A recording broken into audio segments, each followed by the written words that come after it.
72 hours. That's all it takes for everything to shift. Not by chance, not by magic, but by momentum. You're standing at the edge of an unseen divide, and every thought, every hesitation, every move from this point forward begins to tilt reality toward one version of your life or another. The split doesn't announce itself with thunder.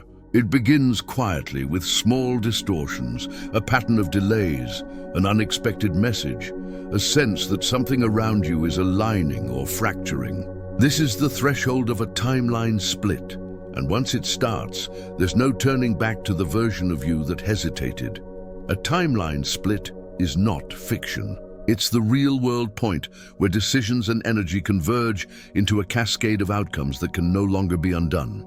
In simple terms, it's when your actions, even minor ones, compound so rapidly that a new path begins to form under your feet. You don't drift into it, you cross into it, and the clock is already running.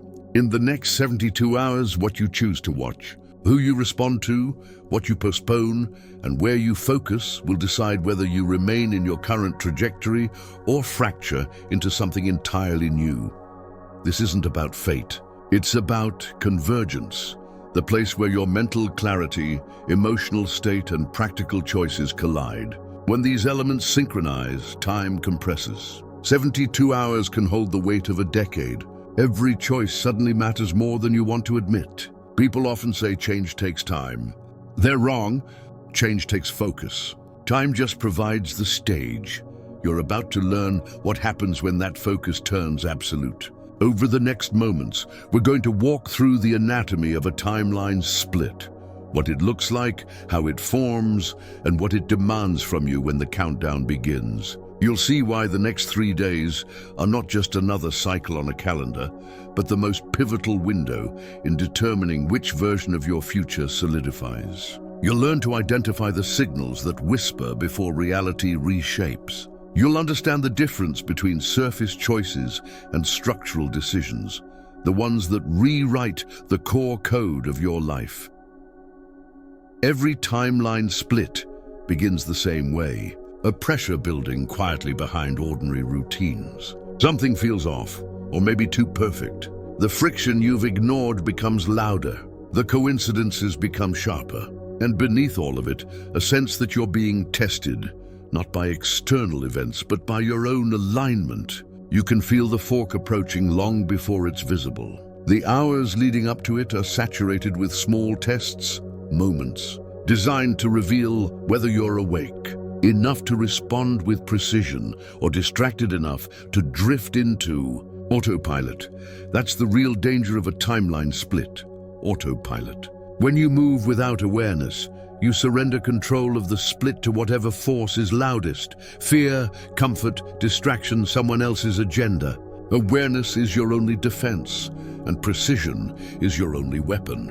Once you understand the rhythm of these 72 hours, you can read reality like a code, spotting the breaks, the overlaps, and the instant where your version of events begins to diverge.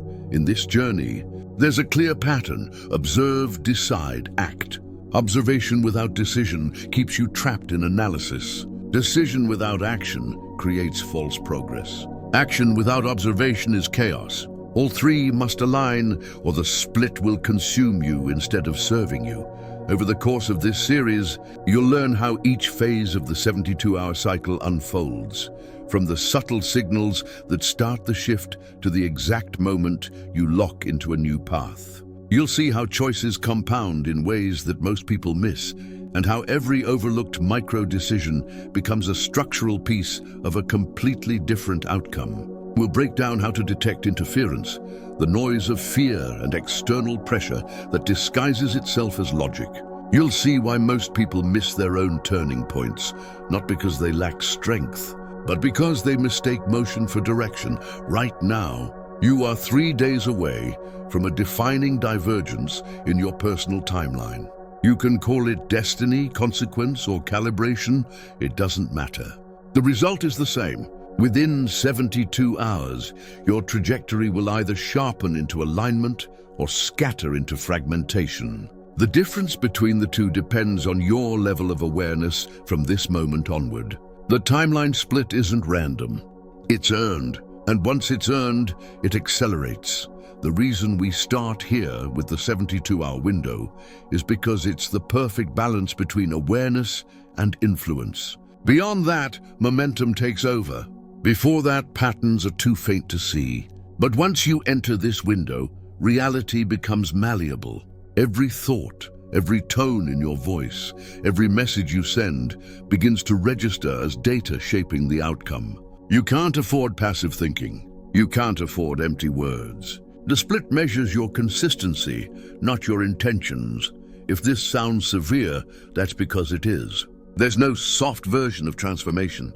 Change doesn't wait for your convenience. It waits for your attention. And when you give it that attention, it moves fast. The people who master timeline awareness don't predict the future. They sense it forming and position themselves to meet it with precision. They know that every hour counts, that decisions are time-encoded messages to the universe, and that the future doesn't appear. It is constructed one moment at a time. This is your briefing. This is the countdown. The clock has started, and the only way forward is through absolute clarity. Over the next 72 hours, you'll learn how to recognize the triggers that signal a split, decode the patterns that define it, and execute the moves that anchor you to the version of your reality you actually want to live in. The process begins now. A timeline split begins as a sequence of moments that appear disconnected but aren't. It's not an explosion, it's a recalibration. In essence, it's the moment when your internal state becomes incompatible with your external environment, forcing reality to reorganize around the stronger of the two. The stronger force always wins. Either your environment overpowers you or your conviction reshapes the environment. The split happens when one of those forces reaches critical mass. The 72-hour window represents the compression of choice. Within this frame, the normal delay between cause and effect shortens dramatically. You say something and the response comes faster. You hesitate and opportunities vanish with precision. This acceleration isn't coincidence, it's feedback. The universe tightens the loop so that you can't escape the mirror of your own decisions. When the countdown starts, the first task is observation. This isn't passive awareness, it's forensic. You're not watching life unfold. You're scanning for deviation. Is someone showing up in a way they never did before? Are you seeing repetition in events or phrases? Has your energy shifted, calm turning into restlessness, or confidence into confusion? These are the micro tremors before the quake. They tell you the field around you is becoming unstable. As the window narrows, tension grows because your system senses the convergence. Thoughts you dismissed resurface. Choices you avoided demand resolution. Time compresses because the narrative is closing one chapter and forcing entry into another. You can't pause it, but you can shape it. The shape depends entirely on your clarity. In this phase, everything becomes symbolic. The person who calls unexpectedly, the delay in traffic, the missed message. These are not random events. They're stress tests. Reality is checking whether you still respond from your old programming or from the emerging version of you. The correct response isn't emotional, it's precise. You act with intent, not reaction. Understanding the timeline split isn't philosophy, it's mechanics. Each person emits a frequency shaped by focus and repetition. When that frequency changes, reality begins to adjust its composition to match. People disappear, opportunities shift, paths rewire. The process looks chaotic from the outside, but it's mathematical underneath. Energy reorganizes to maintain coherence. If you're changing faster than your environment, it fractures to keep up. The 72-hour warning is a signal that your frequency has reached a threshold. The old version of reality can't sustain the data you're producing. It starts shedding what no longer fits. You might feel this as disconnection, fatigue, or even disillusionment. Don't misinterpret that as failure. It's alignment in motion. Systems purge what's incompatible before stability returns. The most critical aspect of this phase is restraint. The temptation to force outcomes or seek premature validation is strong. Don't. The split rewards composure, not chaos. The more centered you remain, the cleaner the separation. Think of it as pulling a thread from tangled fibers. If you yank, it knots. If you move slowly, it unravels with elegance. In these 72 hours, you're not trying to create something new. You're identifying what's already decaying and letting it collapse. That's the paradox. Your primary action is precision through stillness. You observe, refine, and remove anything that leaks energy. Conversations, doubts, obligations that don't align with your intended timeline. Every unnecessary motion weakens the signal. By the midpoint of the window, you'll notice a shift. Information starts flowing differently. You'll encounter decisions that feel disproportionately important. The stakes feel amplified because they are. Each yes or no locks a fragment of potential into place. It's not about morality or correctness. It's about resonance. What aligns amplifies. What doesn't dissolves. At this point, your focus must become surgical. Treat every hour as a calibration cycle. Check your alignment. Ask, does this decision strengthen the future I want or reinforce the past I've outgrown? That single filter is enough to navigate the entire window. Then comes acceleration. The closer you move toward the split, the faster the feedback loop becomes. Every response you give is mirrored back instantly. It's reality's way of confirming that the divergence is underway. You'll feel heightened sensitivity, sharper instincts, sometimes even resistance from others who sense you shifting. Don't fight it. A system resists change just before transformation. When the final day approaches, the atmosphere changes. You'll feel a pull, subtle but undeniable, as if reality is holding its breath, waiting for your confirmation. This is the pivot. The choice you make in these final hours decides the dominant timeline. It's not about grandeur. Sometimes the defining act is sending the message you avoided, declining the invitation that drains your energy, or finally saying no to a pattern you've tolerated too long. When the clock reaches zero, the split finalizes. The old timeline continues somewhere, but it no longer belongs to you. Your consciousness anchors to the new trajectory, and from that point, the environment reorganizes to match it. The people, circumstances, and coincidences that populate your world shift accordingly. It's not imagination, it's synchronization. You'll know you've crossed when the air feels lighter, when the noise quiets, and when your next move feels inevitable instead of uncertain. That's the mark of a clean split, not chaos, but clarity. The 72-hour warning is not a countdown to fear. It's a command to focus. When you understand how to read it, you stop chasing outcomes and start orchestrating them. You become deliberate with your words, your time, and your energy. And as you do, the world reshapes in exact proportion to that precision. Next, we will explore how the earliest signs of this shift reveal themselves, the faint tremors before the pivot, the subtle coincidences that point to massive realignment, and the quiet clues that most overlook until it's too late. The first signals of a timeline split don't arrive with alarms. They whisper. They appear at the edges of your perception, disguised as ordinary friction, repeated phrases, delayed responses, or sudden coincidences that feel too aligned to be random. Most people miss them because they expect the turning point of their life to be grand, cinematic, unmistakable. But the universe doesn't operate through spectacle, it operates through sequence. A small deviation today becomes a fracture tomorrow. What you notice in the earliest stage determines how clearly you'll navigate the shift that follows. The period between 72 and 49 hours before a split is when these weak signals begin to gather. They don't shout, they accumulate. This window is about recognition, tuning your awareness to frequencies that have always been there but were buried under routine. At this stage, the challenge isn't deciding what to do. It's seeing what's already happening. You'll first sense it through people. Certain interactions suddenly feel off balance. Someone you've always tolerated begins to irritate you for no apparent reason. Another person, maybe distant or previously irrelevant, starts showing up repeatedly through messages, mentions, or memory. These are signals of energetic reordering. Relationships that can't sustain your next level of resonance start to destabilize, while new alignments approach quietly, seeking entry. If you ignore this recalibration, it intensifies until you can't. Physical environments participate in this shift as well. You might notice that certain places feel heavier or lighter than usual. Time drags in one location and accelerates in another.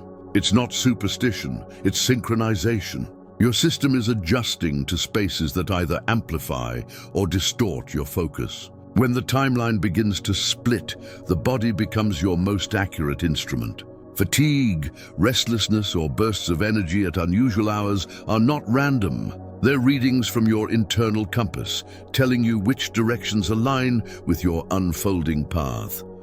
Patterns multiply during this phase. A word repeats across different conversations. Numbers appear in strange recurrence. You hear the same concept expressed by multiple sources within hours. These are reality's breadcrumbs. They don't demand obsession, only awareness. When something repeats, it's not coincidence, it's emphasis. The pattern is trying to draw your attention to a decision point you've been avoiding. Coincidences intensify too. You think of someone and they reach out. You consider a risk, and the next day a symbol of confirmation appears. The rational mind tries to dismiss these as random, but in compressed timeframes, randomness decreases. As the 72-hour window unfolds, probability bends toward resonance. Events cluster around what you focus on because energy seeks coherence. When you focus sharply, the field around you organizes accordingly. That's why attention is the true currency of power. During this stage, gut instinct becomes a navigation tool of precision. The signals don't always make logical sense yet, but they feel weighted. A sudden resistance to a plan, a pull toward an alternative, an intuitive nudge to pause. These are your early warnings. Most people override them with rationalization, calling them anxiety or distraction. But the deeper truth is that intuition always precedes clarity. It signals the split before the evidence appears. If you learn to trust that early whisper, you reduce the chaos that comes later. There's a diagnostic you can use here. 3 checkpoints that reveal whether a signal is genuine or noise. First, consistency. Does the pattern reappear independently of your search for it? Second, neutrality. Does it present itself without emotional manipulation, neither fear nor excitement, but calm insistence? Third, alignment. Does it move you towards stability or drama? Genuine signals are calm, consistent, and constructive. False ones create urgency and confusion. The difference lies not in what you see, but in how it feels when you see it. As the window progresses, interference begins to build. The closer you get to recognition, the louder the distractions become. You might notice sudden arguments, technical disruptions, or emotional spikes. It's the environment testing your steadiness. A timeline split doesn't happen in peace. It happens in pressure. The purpose of that pressure is not punishment, but filtration. It filters out the parts of you that still rely on reaction instead of awareness. Every time you resist being pulled into emotional chaos, you strengthen your alignment. This is the essence of early signals. They test your calibration. The universe doesn't ask if you're ready. It measures if you are. It presents contradictions to see what holds your attention. You'll receive opportunities that look appealing, but drain your focus. You'll face moments that seem trivial, but carry enormous energetic weight. Each choice is a calibration point. Stay centered, and the signal sharpens. Lose focus, and the field becomes distorted. One of the most deceptive signals at this stage is repetition of conflict. If you find yourself arguing over the same themes, encountering the same types of obstacles, or feeling déjà vu in emotional dynamics, that's not stagnation. It's a mirror. The loop continues until your response changes. The pattern's purpose is to expose your reflexes. If you react the same way you always have, you remain anchored to the old timeline. The instant you respond differently, the loop collapses and the path forward opens. Another sign of a nearing split is acceleration in decision points. You'll start receiving multiple choices in rapid sequence, offers, invitations, changes in schedule. The mind interprets this as chaos, but it's actually convergence. The timeline is forcing decisions to compress possibilities. It wants to know which frequency you'll stabilize in. Indecision becomes a decision in itself. It defaults you to the old reality. The key is to act with precision, not panic. Evaluate quickly. Decide clearly, move once. During these early hours, you must also guard your information intake. Every piece of content you consume influences your field. Fear-based narratives, gossip, or emotional noise from media act like static, diluting your signal. Remember, awareness is finite. What you give it to multiplies. If you feed confusion, you amplify confusion. If you feed clarity, you amplify precision. This is why many who navigate timeline splits successfully practice information fasting. Deliberate quiet to allow patterns to emerge without distortion. There's also a physiological component to watch for. The body often signals energetic misalignment before the mind acknowledges it. A sudden tightness in the chest during certain conversations, a lightness when thinking of a specific path. These are your barometers. Don't dismiss them as random fluctuations. The body translates subtle energy into physical sensation. Treat it as data, not distraction. You might notice time behaving differently too. Hours stretch or minutes vanish. Some interactions feel suspended, others accelerated.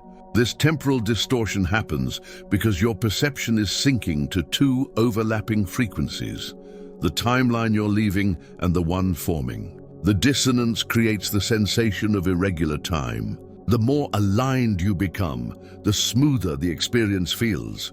People sometimes confuse this phase with instability, but it's not. It's awareness heightening.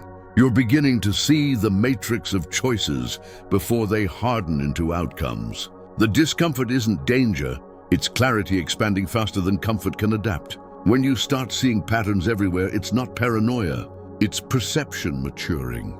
You're learning to read the field in real time. By the midpoint of this stage, around 60 hours before the pivot, your awareness becomes acute enough to trace the outlines of the split. You'll notice two versions of potential future beginning to coalesce in your imagination. One feels dense, familiar, resistant.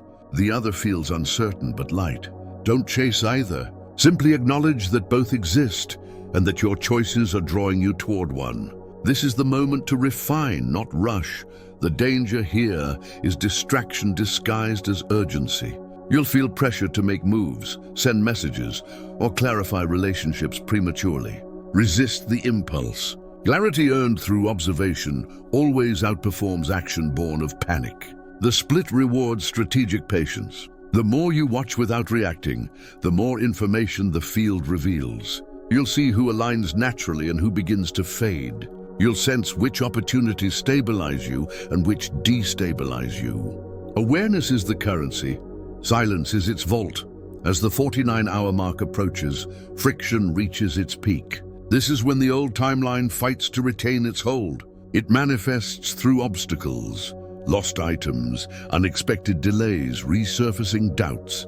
Each of these is bait, designed to make you reaffirm attachment to the past. The test is simple. Respond differently. Don't chase what's leaving. Don't cling to what's collapsing. You're being pulled toward coherence, not comfort. At this late stage, decisions become magnetic. A single choice can anchor the split or neutralize it entirely. The weight of your focus determines which outcome stabilizes. This is why emotional neutrality is vital. Excitement and fear both distort perception. When you can observe tension without internal turbulence, you gain command of the field. You stop reacting and start directing. Weak signals often hide their magnitude. A cancelled meeting might be the opening that allows a crucial encounter later. A lost item might prevent you from being in the wrong place at the wrong moment. The universe doesn't explain its mechanics. It rewards your trust in the process. When something shifts unexpectedly, ask not why, but what is this preventing or preparing me for? That question keeps you centered in observation rather than resistance. The most powerful move during this period is refinement. Simplify your space. Organize your environment. Close unresolved loops. Each act of order strengthens your alignment. You're preparing the field for clarity, not chaos. Think of it as sharpening the instrument through which the next phase will play. The more coherent your surroundings, the smoother the split. At 49 hours, a subtle threshold passes. You'll feel it as a stillness, a pause before acceleration. The weak signals will have either coalesced into clarity or faded into noise. You'll sense the architecture of what's coming, though not yet its form. That's the confirmation that the early phase is complete. You've read the field correctly, identified the clues, and resisted the traps of confusion. This window closes quietly, but the consequence of how you move through it is immense. If you've remained aware, detached from unnecessary noise, and consistent in focus, you've built the foundation for clean navigation through the compression ahead. If you've reacted impulsively or scattered your attention, the coming hours will feel heavier. Because you'll be stabilizing turbulence you could have avoided, the first stage of a timeline split doesn't reward speed, it rewards discernment. The quality of your observation determines the quality of your outcome. You've spent the last 23 hours watching the field reshape itself, learning its language through friction, coincidence, and subtle alignment. Now, as the countdown continues, the signals won't whisper anymore. They'll challenge you directly. The choices ahead will demand not just recognition, but precision. Next, we will move into the compression zone, the window between 48 and 25 hours, where decisions multiply, pressure intensifies, and every action begins carving permanent tracks into your future. The air feels heavier now. Time no longer stretches and bends the way it did in the early signals phase. It starts to narrow, pressing your awareness into the present moment like a lens focusing light. This is the compression zone, the decision funnel where hesitation becomes the enemy and clarity becomes survival. Within these hours, the field doesn't whisper anymore. It demands. Choices appear faster, consequences arrive sharper, and indecision extracts a cost you can feel immediately. You've moved from observation to selection. Every act, every pause, every response is a declaration of which timeline you intend to inhabit. At 48 hours, momentum becomes audible. It's the pulse beneath the surface of your thoughts, an invisible current pulling everything into alignment or fragmentation. You'll notice that reality starts testing you through direct prompts, messages that require replies, offers that challenge your priorities, obstacles that interrupt your flow. Each of these is a fork. The universe compresses decisions not to overwhelm you, but to measure the strength of your conviction. The energy field surrounding a timeline split needs clarity to stabilize. Uncertainty weakens it. You're no longer practicing awareness, you're executing it. This is where most people falter. They mistake the surge of activity for chaos, when in truth it's precision disguised as pressure. Every scenario that presents itself in this phase carries instructional weight. The friction you experience isn't random. It's friction between old identity and emerging self. Each decision asks the same unspoken question: will you act as who you were or who you are becoming? The answer is never verbal. It's behavioral. The human mind, trained for comfort, tries to delay commitment. It seeks more data, more reassurance, more time. But within this window, delay equals decision. The energy around you no longer accommodates neutrality. The split is underway and it feeds on certainty. Even a small, deliberate choice acts like an anchor point in the new trajectory, while hesitation pulls you backward into fragmentation.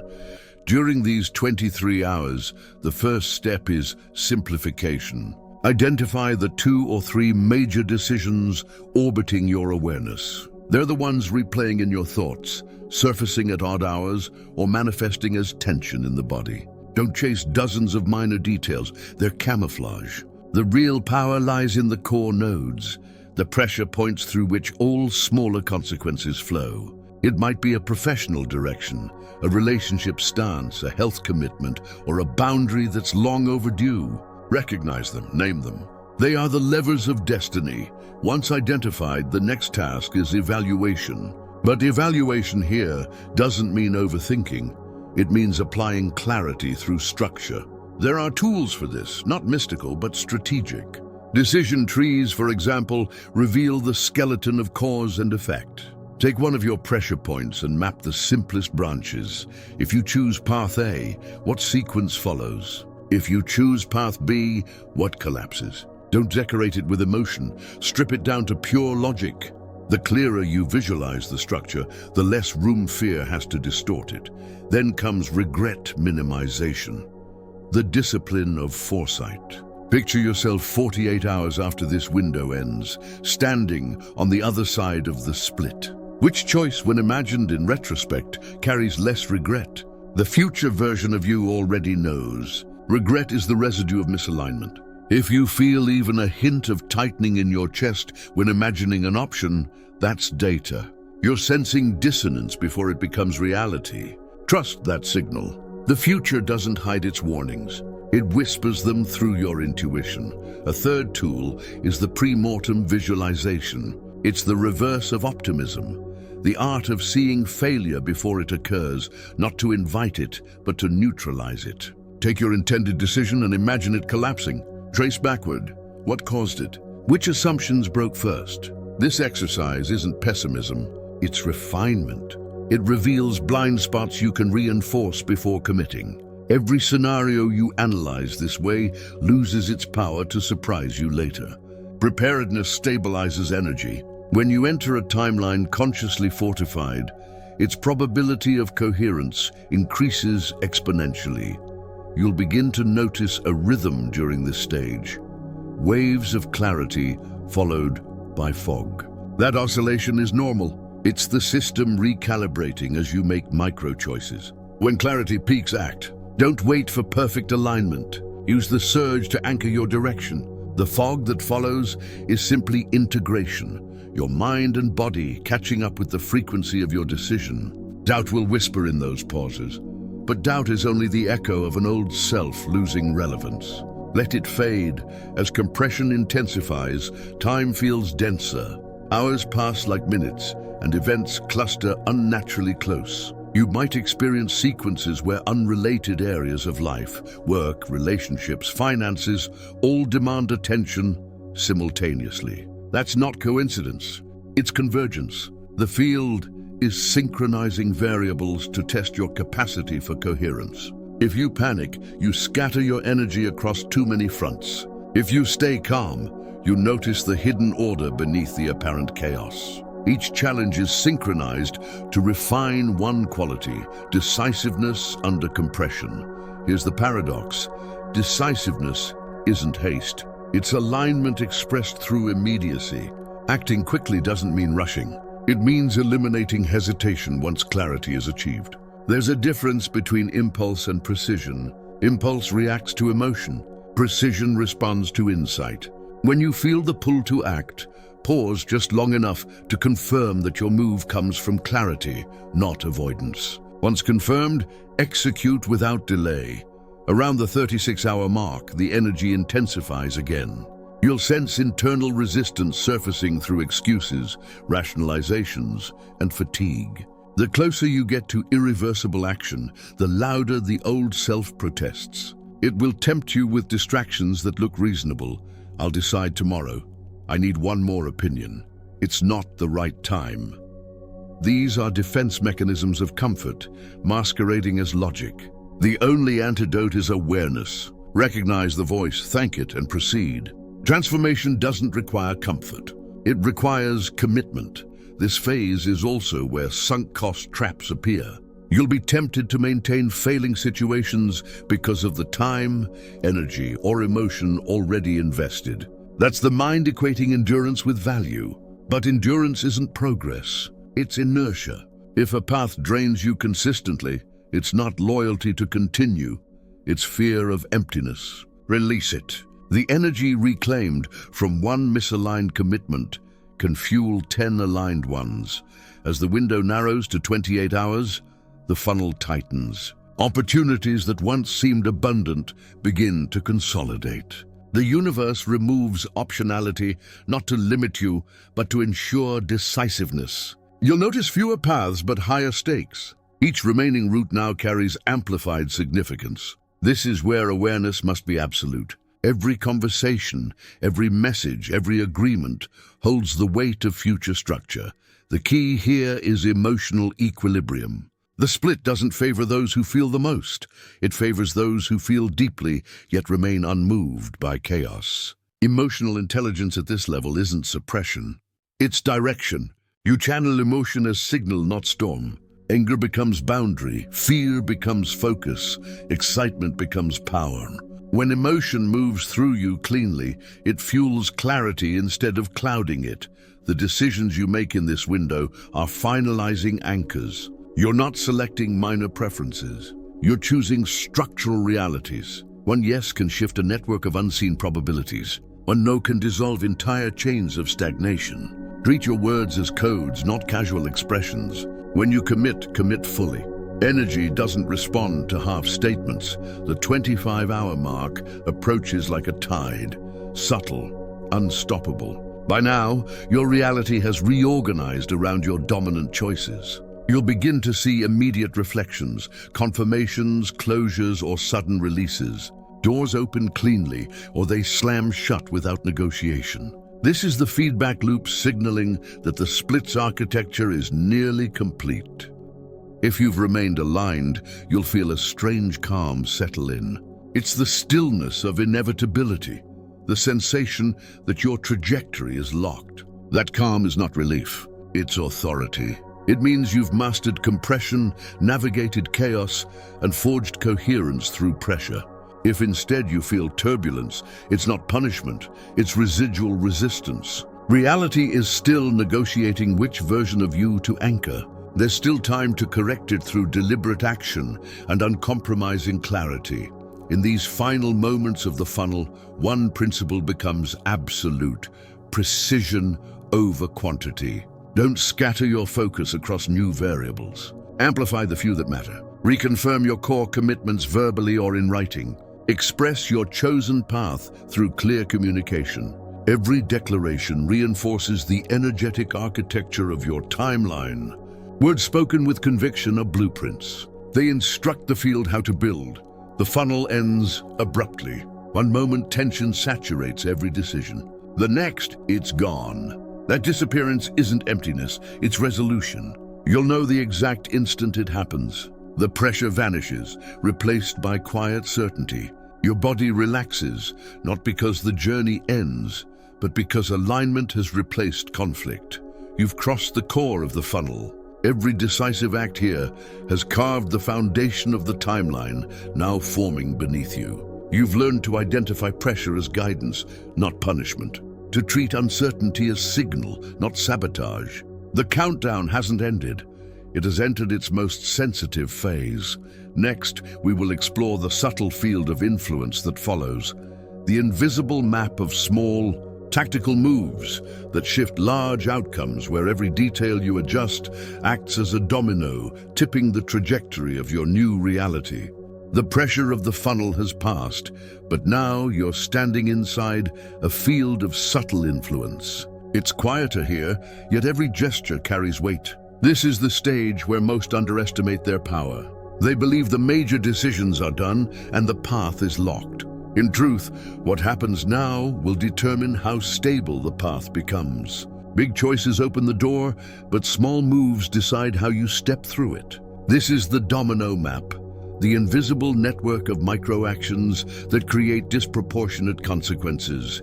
Everything in this phase operates on leverage. A single email sent at the right hour, a single conversation held with clarity, a single adjustment to your routine can tilt the trajectory of your new timeline more than the heavy decisions that preceded it. You've already declared who you're becoming. Now you must calibrate how that version of you behaves in reality. That's why this window feels deceptively quiet. It's not the silence of completion. It's the silence of recalibration. In this field, habit becomes architecture. What you repeat in these hours becomes coded into the fabric of the new reality. The reason is simple. Systems seek stability. When you cross into a new timeline, the environment reorganizes itself to support whatever patterns you demonstrate consistently. If you continue old habits, the new environment bends to accommodate them, weakening the split. If you establish aligned patterns, the environment accelerates to reinforce them, strengthening the split. This is where the power of small moves eclipses the drama of big choices. Think of a row of dominoes. The first one you tip determines the cascade. If the first is misaligned, the chain collapses. If it's straight, the motion carries through flawlessly. These hours are about lining up the first few pieces. That means auditing your schedule, your communications, your environment, and your inner state. Every micro-action is a signal to the field about what to amplify. Start with your physical routine. Sleep, movement, and nutrition might seem irrelevant in a metaphysical process, but they're not. The body is the transmitter of your signal. Fatigue distorts your frequency. Clean energy strengthens it. Even a single night of disciplined rest or a deliberate break from overstimulation can reset your clarity. The field doesn't respond to intention alone. It responds to the consistency of your whole system. Next, examine your schedule. The commitments you accept or decline in this window carry exponential influence. The pattern is simple. Whatever you prioritize first becomes the organizing principle of your new timeline. If you fill your hours with noise, noise becomes the template. If you carve space for clarity, clarity becomes the template. That's why so many breakthroughs happen not from doing more, but from removing what no longer belongs. In a compressed field, subtraction is leverage. Communications also hold enormous power now. Every message you send, every tone you use, every word you choose acts like code, instructing the environment. Speak vaguely, and reality fills the gap with confusion. Speak precisely, and it fills with alignment. When you reply to someone, you're not just exchanging information, you're transmitting your new frequency. This is why neutrality matters. Don't vent, don't over-explain. Don't indulge the urge to justify. Speak cleanly, concisely, and with intent. One of the most effective tactics in this phase is the first act of reinforcement. It's the initial behavior that embodies the new version of you. For example, if you've chosen a timeline of disciplined creation, your first act might be rising early to work without distraction. If you've chosen a timeline of stronger boundaries, your first act might be saying no to a draining request without apology. It doesn't have to be grand. It has to be consistent. That first act signals to the field, this is who I am now. The field responds by amplifying conditions that support it. This is also the phase where environmental cues either accelerate or sabotage you. The objects, sounds, and even digital spaces around you act like anchors. Old clutter, old files, old triggers carry the vibration of past timelines. Clearing them isn't superstition, it's physics of focus. A desk stripped of distraction sharpens the mind. A phone purged of noise strengthens discipline. When your environment mirrors your intention, friction drops and momentum accelerates. Another element of the domino map is social contagion. People adjust to your shift, not through your words, but through your behavior. In these hours, every interaction is a test broadcast of your new signal. Some will adapt instantly, sensing the change and aligning. Others will resist, trying to pull you back into familiar dynamics. Don't negotiate your frequency. Respond as the new version of you calmly and consistently. Over time, only those resonating with the new timeline remain. There's a hidden power in micro-decisions about attention.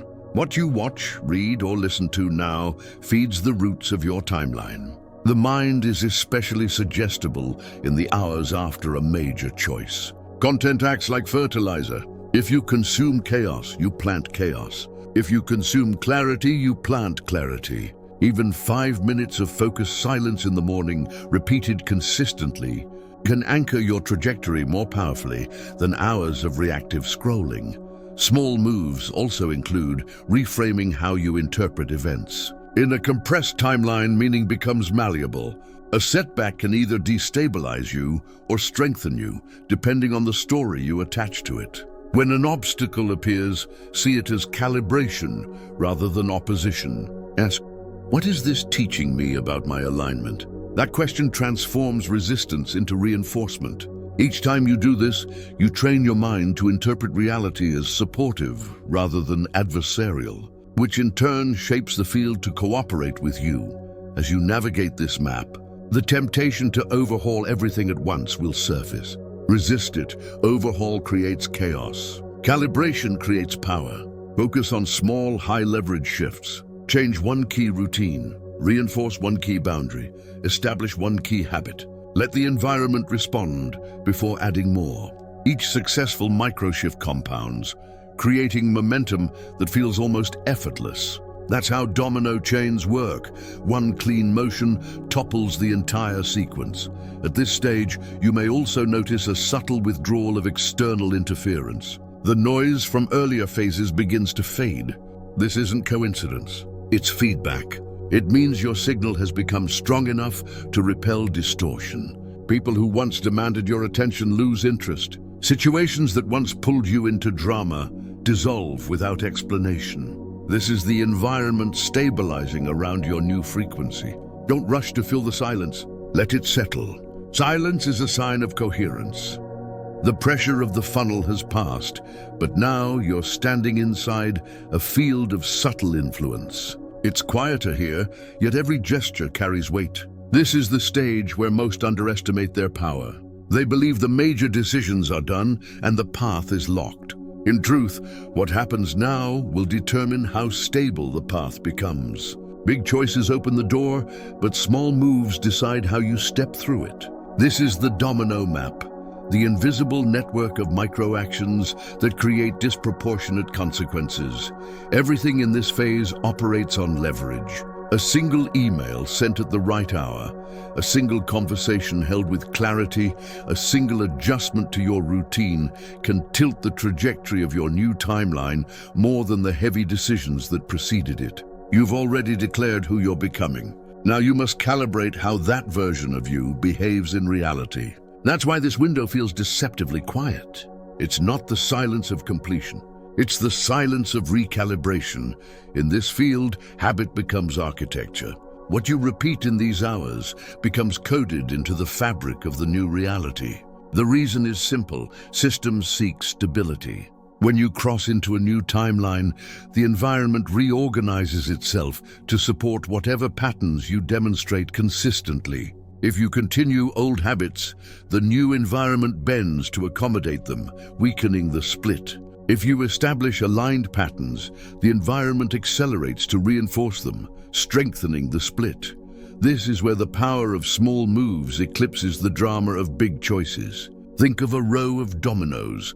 The first one you tip determines the cascade. If the first is misaligned, the chain collapses. If it's straight, the motion carries through flawlessly. These hours are about lining up the first few pieces. That means auditing your schedule, your communications, your environment, and your inner state. Every micro-action is a signal to the field about what to amplify. Start with your physical routine. Sleep, movement, and nutrition might seem irrelevant in a metaphysical process, but they're not. The body is the transmitter of your signal. Fatigue distorts your frequency. Clean energy strengthens it. Even a single night of disciplined rest or a deliberate break from overstimulation can reset your clarity. The field doesn't respond to intention alone. It responds to the consistency of your whole system. Next, examine your schedule. The commitments you accept or decline in this window carry exponential influence. The pattern is simple. Whatever you prioritize first becomes the organizing principle of your new timeline. If you fill your hours with noise, noise becomes the template. If you carve space for clarity, clarity becomes the template. That's why so many breakthroughs happen not from doing more, but from removing what no longer belongs. In a compressed field, subtraction is leverage. Communications also hold enormous power now. Every message you send, every tone you use, every word you choose acts like code, instructing the environment. Speak vaguely. and reality fills the gap with confusion. Speak precisely, and it fills with alignment. When you reply to someone, you're not just exchanging information, you're transmitting your new frequency. This is why neutrality matters. Don't vent, don't over-explain. Don't indulge the urge to justify. Speak cleanly, concisely, and with intent. One of the most effective tactics in this phase is the first act of reinforcement. It's the initial behavior that embodies the new version of you. For example, if you've chosen a timeline of disciplined creation, your first act might be rising early to work without distraction. If you've chosen a timeline of stronger boundaries, your first act might be saying no to a draining request without apology. It doesn't have to be grand. It has to be consistent. That first act signals to the field, this is who I am now. The field responds by amplifying conditions that support it. This is also the phase where environmental cues either accelerate or sabotage you. The objects, sounds, and even digital spaces around you act like anchors. Old clutter, old files, old triggers carry the vibration of past timelines. Clearing them isn't superstition, it's physics of focus. A desk stripped of distraction sharpens the mind. A phone purged of noise strengthens discipline. When your environment mirrors your intention, friction drops and momentum accelerates. Another element of the domino map is social contagion. People adjust to your shift, not through your words, but through your behavior. In these hours, every interaction is a test broadcast of your new signal. Some will adapt instantly, sensing the change and aligning. Others will resist, trying to pull you back into familiar dynamics. Don't negotiate your frequency. Respond as the new version of you calmly and consistently. Over time, only those resonating with the new timeline remain. There's a hidden power in micro-decisions about attention. What you watch, read, or listen to now feeds the roots of your timeline. The mind is especially suggestible in the hours after a major choice. Content acts like fertilizer. If you consume chaos, you plant chaos. If you consume clarity, you plant clarity. Even 5 minutes of focused silence in the morning, repeated consistently, can anchor your trajectory more powerfully than hours of reactive scrolling. Small moves also include reframing how you interpret events. In a compressed timeline, meaning becomes malleable. A setback can either destabilize you or strengthen you, depending on the story you attach to it. When an obstacle appears, see it as calibration rather than opposition. Ask, what is this teaching me about my alignment? That question transforms resistance into reinforcement. Each time you do this, you train your mind to interpret reality as supportive rather than adversarial, which in turn shapes the field to cooperate with you. As you navigate this map, the temptation to overhaul everything at once will surface. Resist it. Overhaul creates chaos. Calibration creates power. Focus on small, high-leverage shifts. Change one key routine. Reinforce one key boundary. Establish one key habit. Let the environment respond before adding more. Each successful microshift compounds, creating momentum that feels almost effortless. That's how domino chains work. One clean motion topples the entire sequence. At this stage, you may also notice a subtle withdrawal of external interference. The noise from earlier phases begins to fade. This isn't coincidence. It's feedback. It means your signal has become strong enough to repel distortion. People who once demanded your attention lose interest. Situations that once pulled you into drama dissolve without explanation. This is the environment stabilizing around your new frequency. Don't rush to fill the silence. Let it settle. Silence is a sign of coherence. As the hours progress, feedback becomes visible in tangible ways. You'll see early indicators of your new trajectory, opportunities appearing effortlessly, synchronicities aligning, support arriving from unexpected places. These are confirmations that your small moves are working. They're the first ripples of the larger wave forming ahead. Acknowledge them, but don't become attached. Early wins are signals, not trophies. Stay focused on consistency. This is also the moment to safeguard against complacency. The quiet power of this phase can lull you into thinking the work is done. It isn't. The timeline is still fragile. Old patterns may attempt to reassert themselves subtly, a familiar distraction, an old habit creeping back, a harmless indulgence that dilutes your clarity. Vigilance here is gentle but firm. When you notice an old pattern, release it without drama. The field doesn't judge, it simply records. Toward the end of this window, around the 24-hour mark, you'll sense a tightening again. Not the heavy compression of the funnel, but a quiet pull forward. It's the moment before the crossing. Your small moves have lined up the dominoes. The trajectory is set. What remains is a single act of anchoring, the crossing itself. That's when you commit fully, not just in thought, but in embodiment. If you've moved through this stage with precision, the crossing won't feel like a leap. It will feel like inevitability. Your environment will seem to rearrange itself to support your next move. Conversations, opportunities, and even your own internal dialogue will align seamlessly. That's the mark of a stable domino map. No grand struggle, just a smooth cascade of outcomes set in motion by small, deliberate acts. The domino map is proof that transformation is not about drama. It's about leverage. A new reality doesn't form from heroic effort. It forms from consistent calibration. The smallest shift, repeated with intent, can redirect the largest structure. In these hours, you're not just shaping. The next few days, you're coding the operating system of your new timeline.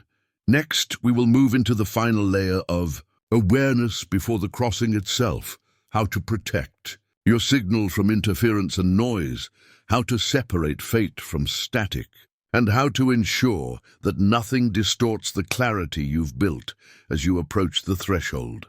The closer you get to the threshold, the more critical signal hygiene becomes. By now, your major decisions have been made, and your small moves have begun to shape the field. The dominoes are lined up, and their first motions have already tipped.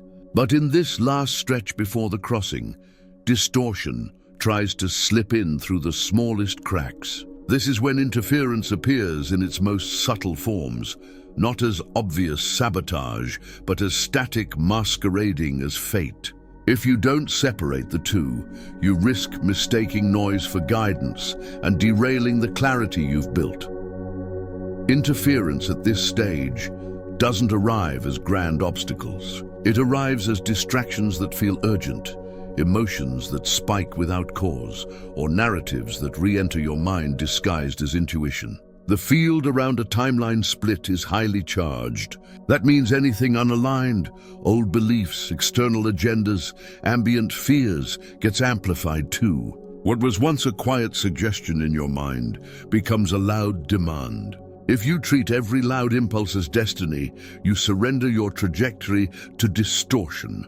The first form of interference is fear narratives. They arrive with a tone of warning, painting vivid pictures of loss, embarrassment, or regret if you proceed. They sound rational because they use your own voice, but their texture is different from true intuition. True intuition is calm even when it warns.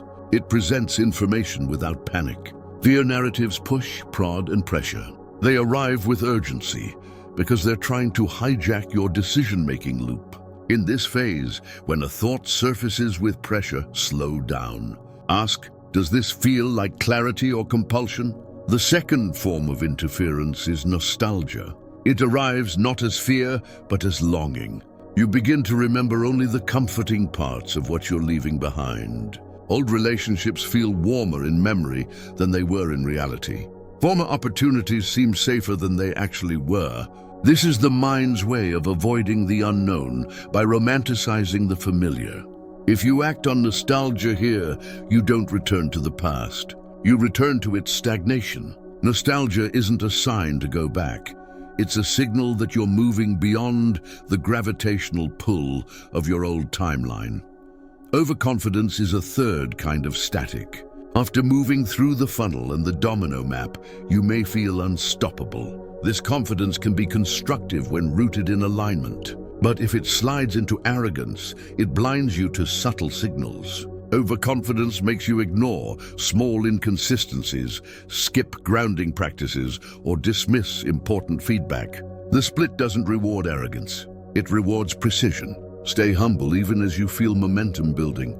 Humility is vigilance in action. External agendas represent another layer of interference. These are the pressures and opinions of others who sense your shift, consciously or unconsciously. Some will try to draw you into their narratives because your movement threatens their stability. Others will try to co-opt your energy for their own outcomes. At this stage, you don't owe explanations. You owe clarity to yourself. Respond briefly, kindly, and with finality. Don't debate your trajectory. Don't justify your choices. Every unnecessary explanation leaks energy back into the old field.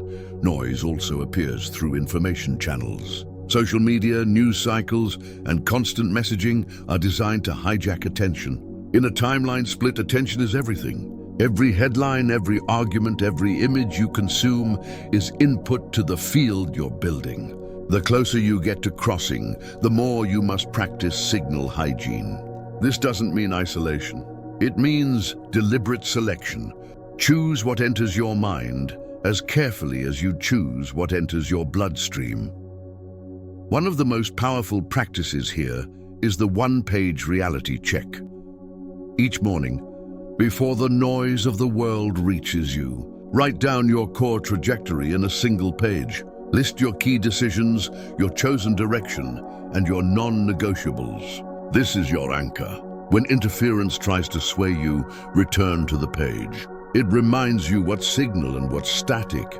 It also trains your mind to separate emotion from information, so you can navigate this charged field without losing orientation. Another safeguard is a trusted counsel, not a chorus of opinions, but one or two voices you've vetted for neutrality. Choose people who don't project fear or envy, who listen more than they advise, who mirror your clarity rather than challenge it for sport. In a split, too many opinions act like crosswinds, pushing your trajectory off course. A single calm mirror is worth more than 100 reactive voices. During this phase, it's also essential to maintain grounding rituals. This can be as simple as structured breathing, brief silence before action, or consistent movement. These aren't spiritual theatrics. They're neurological resets. Interference hijacks your nervous system first. When you ground your body, you stabilize your perception. A stable nervous system is less susceptible to manipulation, internal or external. Another subtle form of interference is the sudden appearance of urgent opportunities. They come disguised as breakthroughs, but carry a hidden cost: rushed timelines, unclear agreements, or conditions that compromise your new boundaries. In the compressed field, not every opportunity is meant to be seized. Some are tests. Ask yourself, does this align with my chosen trajectory, or does it try to accelerate me beyond my current capacity? True alignment never demands you abandon your center. At this stage, your energy is like wet cement, soft enough to shape, but beginning to harden. What touches it leaves an imprint. This is why even small exposures matter. The conversation you entertain, the headline you react to, the memory you dwell on, each leaves a subtle mark on the form your timeline will take. Awareness here isn't paranoia, it's craftsmanship. You're sculpting reality by managing input. Interference also hides in self-judgment. As you watch yourself navigate this charged field, you may notice old critical voices resurfacing. You're not doing enough. You're making a mistake. You're not ready. These aren't evaluations. They're echoes of past conditioning trying to regain relevance. Don't fight them. Recognize them as noise. Let them pass like static. Self-judgment at this stage is just nostalgia for old self-concepts. The goal in this window is not to eliminate all noise. That's impossible. The goal is to recognize it instantly and not let it influence your calibration. This requires training your perception to distinguish three layers: signal, static, and sabotage. Signal feels clear, neutral, constructive. Static feels distracting but harmless. Sabotage feels urgent, emotional, and invasive. Treat signal as guidance, static as background, sabotage as a test of focus. One way to practice this is the 3-breath rule. When a thought, message, or opportunity arrives, pause for 3 slow breaths before responding. In that pause, notice your body. If you feel tightening, urgency, or compulsion, it's likely noise. If you feel calm, even if the message is challenging, it's likely signal. Over time, this micro-pause builds a firewall between your awareness and interference. You'll also notice the field testing your consistency. It may send you small irritations, delays, misunderstandings, technical glitches. These aren't cosmic punishments, they're stress tests. They measure whether you'll revert to old reactions or maintain your new frequency. Each time you respond with composure instead of frustration, you reinforce the integrity of your timeline. As the hours tick closer to crossing, interference often peaks in the form of emotional spikes. Sudden anger, sadness, or anxiety may arise seemingly without cause. These are residual energies leaving your system. Don't attach stories to them. Let them pass through without dramatizing them. Emotional turbulence at this stage is a sign of purging, not failure. When you allow it to move without reaction, you clear the channel for clarity. By the time you near the final 24-hour mark, the difference between signal and noise will feel obvious. Signal will feel like a quiet inner knowing, guiding your actions without fanfare. Noise will feel like static, loud but meaningless. Sabotage will feel like urgency. Recognizing this triad is mastery. It means you've achieved signal hygiene strong enough to withstand the crossing. The last practice before the threshold is withdrawal from unnecessary stimulation. This doesn't mean isolation. It means intentional silence. Create small pockets of stillness throughout the day. 5 minutes before a call, 10 minutes after a decision. In that stillness, your nervous system integrates the new frequency and discards what doesn't belong. Without stillness, integration stalls and noise gains foothold.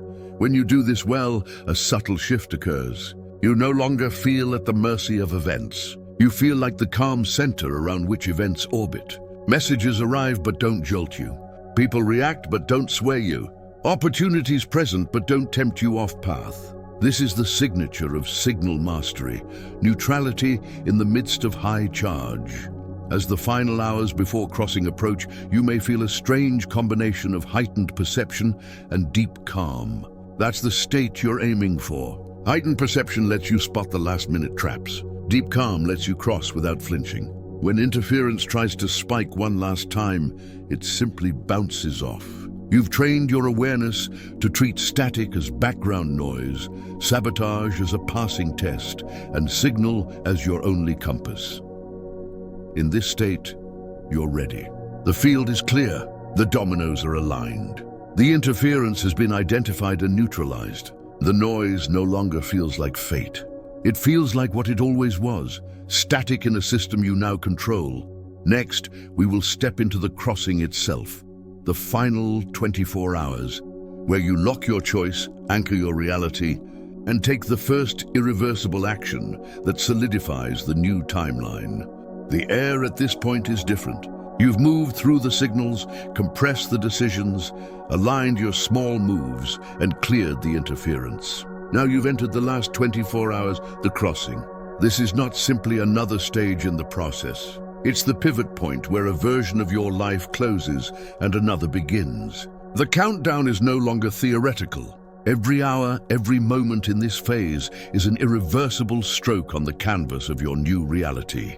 You'll feel it in your body first. A stillness, a weight, a heightened sense of presence, like the silence before a storm. This is not a warning, it's a signal of alignment. Your nervous system is preparing for anchoring. The frequency of your chosen timeline is fully active now, and what you do in this period imprints it permanently. If the previous stages were about positioning, this stage is about embodiment. The first part of the crossing is morning clarity. Begin these hours with a deliberate act of alignment, a ritual, a statement, or a moment of structured silence. The purpose isn't superstition, it's orientation. Your mind and body must agree on one thing: this is who I am, this is where I'm going. That statement, made consciously at the start of this phase, locks your identity to the new path. Without it, you drift. With it, you move like a current through water. you'll notice that decisions no longer feel like guesses. They feel inevitable. That's because the work of the previous phases has compressed uncertainty. You're no longer choosing blindly. You're acting from integrated clarity. When you make a move in these hours, make it fully. Speak directly. Walk deliberately. Finish things you begin. The field mirrors your conviction. Hesitation dilutes it. This is also the time to perform a final inventory. Scan your environment, your tasks, your communications. Close any open loops you can. Return items, finalize messages, clear spaces. These actions aren't trivial. Each one signals completion to the field. Completion creates space for arrival. If you leave too many loops open, you anchor fragments of the old timeline into the new. The cleaner your slate, the stronger your crossing. In these hours, your voice is especially powerful. Words spoken now imprint deeply. Choose what you say with intention. This isn't about walking on eggshells. It's about recognizing that speech is a creative act. Declare what you're stepping into, not what you're leaving behind. Don't rehearse doubts out loud. Don't narrate fears. Speak as though the new reality is already here. Because in a very real sense, it is. Midway through this window, you'll experience a moment of challenge, a last checkpoint from the field. It might appear as a sudden doubt, a minor crisis, or an unexpected delay. This isn't sabotage, it's confirmation. It's the system asking, are you sure? The answer is not in words, but in action. Hold your center. Maintain your course. Respond as the person you've already chosen to be. Pass the checkpoint, and the atmosphere shifts. The crossing also demands your first irreversible action. This is the move that anchors the new timeline beyond retreat. It doesn't have to be dramatic, but it must be definite. It's the call you've been avoiding, the project you finally launch, the boundary you enforce, the commitment you formalize. When you take that action, the energy of hesitation leaves your system. The field receives the instruction. This is the trajectory. After that, the environment begins to reorganize faster than you've ever seen. One of the most vital aspects of this stage is neutrality in execution. Don't force excitement. Don't perform confidence. Simply act. Neutrality is power here because it signals to the field that your decision is not reactive but integrated. When you act from neutrality, you anchor without creating unnecessary turbulence. The new timeline locks in cleanly. Another key element of the crossing is how you handle communication with others. Some will sense your shift and try to draw you back into old dynamics. Respond calmly and briefly. This isn't the time for debates, explanations, or justifications. This is the time for precision. Every word is a boundary. Every boundary is an anchor. Don't let external noise pull you sideways. You'll also notice a phenomenon in these hours, a kind of temporal distortion where events seem to accelerate and slow simultaneously. Tasks you thought would take hours finish in minutes. Encounters feel hyper-real. This isn't imagination. It's the merging point of timelines. Your perception is adjusting to a new flow of time. Don't analyze it. Move with it. If at any point you feel overwhelmed, return to the breath. Structured breathing or even a single pause resets your nervous system instantly. A calm nervous system is a stable transmitter. Stability ensures that your actions carry their full weight. Without grounding, you scatter your energy in the very moment you need it concentrated. In the final hours before the crossing completes, focus on embodiment. Move as though the new reality is already present. Speak as though it's already here. Make decisions as though they're confirmations, not experiments. This isn't pretending, it's integrating. When you behave consistently with your chosen timeline, you collapse the gap between potential and manifestation. You may also notice certain people or circumstances exiting abruptly. A plan may cancel. A contact may go silent. Don't chase. This is the field pruning what no longer belongs. Each removal is a gift, creating space for what aligns. Trust the timing. The split doesn't make mistakes. It makes adjustments. There's often a moment near the end of the crossing when everything feels eerily calm. The tension of the previous days is gone. Noise recedes. Even your internal dialogue quiets. This is the moment of anchoring. It's the eye of the needle. Move through it with presence. Don't rush to fill the silence. Don't second-guess your moves. Simply remain steady until the stillness gives way to a new flow.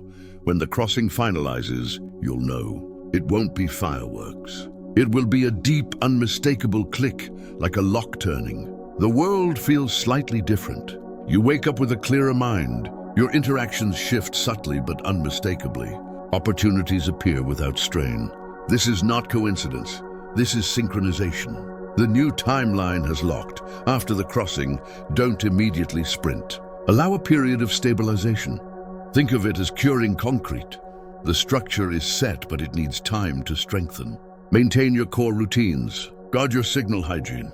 Keep your actions consistent. The field is still sensitive and will amplify whatever you repeat. Crossing isn't about grand gestures. It's about finality. It's the culmination of observation, decision, calibration, and signal hygiene. Everything you've done until now has led to this moment where potential becomes actual. The choices you make here are irreversible, not because you can't change your mind later, but because the environment will reorganize so quickly around them that undoing them would require a completely new split. By the end of this 24-hour window, you're not the same person who entered it. You're aligned with a new trajectory. The field has recorded your instructions. The environment has begun its reconfiguration. You've crossed. Next, we will move into the aftermath of the split, how to stabilize the new path, observe its early indicators, and protect the integrity of what you've just built so that it becomes a living, lasting reality rather than a fleeting moment. When the crossing completes, it rarely feels like fireworks. More often it feels like quiet inevitability, a strange mix of calm and clarity, as though a current you'd been fighting has finally turned in your favor. This is the stage after the split, the moment where your new timeline begins to take shape in ways you can perceive. But don't mistake the click of anchoring for the end of the process. The split may be complete, but the new reality is still soft, pliable, and responsive. What you do now determines whether the path stabilizes into a solid structure or diffuses into another cycle of unfinished shifts. Stabilization begins with deliberate repetition. Systems don't cement through single actions. They cement through patterns. You've crossed into a new state of alignment, but your nervous system, your habits, and your environment need reinforcement to normalize it. Think of it as setting the foundation of a building. The frame is up, but if you don't pour the concrete carefully, the walls shift over time. Every day you repeat the small aligned moves from your domino map, you're pouring that concrete. Each repetition tells the field, this is not a moment, this is who I am now. In these first days after the split, you'll notice subtle indicators that your reality is responding. Small synchronicities increase. Opportunities align without effort. Old obstacles seem to dissolve or redirect. These are early signs of stabilization. Acknowledge them, but don't become attached. They're feedback, not trophies. The real work is to keep the signal consistent. Don't chase novelty just because things feel easier. Consistency in calmness accelerates integration. Another key to stabilization is protecting your energy. After a split, your system is more open than usual. You've stepped into a new frequency, but it hasn't hardened into a shield yet. This is when old patterns may try to slip back in, familiar distractions, old contacts, habitual responses. They won't feel as heavy as before, but they'll test your consistency. The easiest way to protect your energy now is through clear boundaries and a structured routine. Wake, move, work, and rest at intentional times. Guard the first and last hour of your day fiercely. Those bookends act like locks, sealing your new frequency at the start and end of each cycle. Observation plays a different role now than it did before the crossing. Previously, you were scanning for weak signals and potential shifts. Now you're scanning for early indicators and micro errors. This is iteration, fine-tuning the path you've just anchored. The field will show you where your actions align and where they deviate. Pay attention to friction. If something feels heavier than it should, it's a sign that part of your behavior or environment is still tuned to the old frequency. Adjust quickly, calmly, and without self-judgment. One of the simplest yet most powerful post-split practices is journaling early signals of success. Each evening, write down 3 ways your environment supported your new trajectory that day. It could be a chance encounter, a moment of clarity, or a task that felt effortless. This trains your nervous system to recognize confirmation instead of scanning for threat. Over time, this becomes a feedback loop. Recognition amplifies alignment, which generates more confirmation. Another practice is to memorialize the turning point. Write down the decisions you made, the actions you took, and the feeling of crossing while it's still fresh. This isn't nostalgia, it's anchoring. When your mind tries to drift back into old patterns later, you'll have a record of your own clarity. Reading it will remind you that this was not an accident, it was a deliberate act. That memory acts as an internal stabilizer. Relationships also shift significantly after a split. Some will strengthen rapidly, as if the other person was waiting for you to reach this frequency. Others will fade without confrontation. Don't chase those who fade. The split reorganizes your social field as much as your internal one. By allowing natural departures, you make space for new alignments. By clinging, you create friction. Treat every relational change as a recalibration rather than a loss. This is also the ideal time to introduce incremental upgrades, not overhauls, but subtle enhancements that support your new path. A new morning ritual, a cleaner workspace, a refined communication style. These small upgrades act like reinforcing beams in your foundation. They're not about proving anything. They're about normalizing the frequency you've chosen. Every aligned upgrade you make now accelerates stabilization. One of the most common mistakes after a split is rushing to fill the void. Because old patterns, obligations, or people have left, there's a natural sense of space. That space can feel uncomfortable. The impulse is to cram it with new commitments, new projects, or new noise. Resist that. The void is not a gap. It's a field of possibility. Sit in it, let it expand. The longer you allow it to remain open, the more accurately it attracts what actually belongs. During this stabilization phase, your perception of time may shift again. Days may feel longer, but in a grounded way, as if you have more space within each moment. This is a sign that your nervous system is syncing to the new frequency. Use this spaciousness intentionally. Slow down your speech. Breathe deeper. Walk rather than rush. These micro-behaviors tell your system that the new timeline is safe, reducing the chance of regression. You'll also notice that challenges feel different now. They're not gone, but they no longer feel like walls. They feel like puzzles, solvable, manageable, even instructive. This is the mark of a stabilized split. Obstacles don't vanish. Your relationship to them transforms. Each time you solve a challenge calmly and without drama, you reinforce your new identity as someone who navigates from clarity rather than reaction. Iteration is the final component of this stage. Stabilization isn't static, it's active refinement.